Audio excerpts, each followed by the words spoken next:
Z ema ok gidwar mondo mi gidonji. Aparo ni Cleophas erokamano ahinya. Aparo ni Mike olero no maber history mar Saba kuma oaye, the meaning mare gi gima nonego bed ni timore nyoro.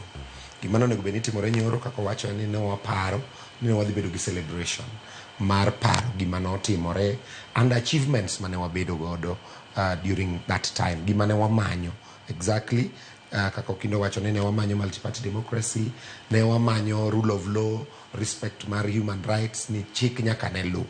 Omiyo odiochieng' manyoro mar Saba nonego ok en odiochieng' mar ng'anyo, ok nonego bedo odiochieng' mar ng'anyo, to nonego bedo odiochieng' mar paro kata celebrate achievements man wabedo go diere no.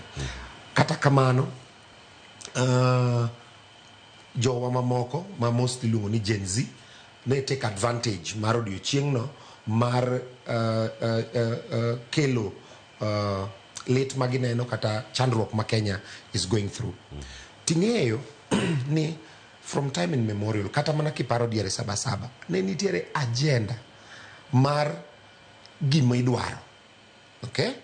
Kaka wawacho ni idwaro multi-party democracy, 1, 2 ni idwaro wach mar rule of law.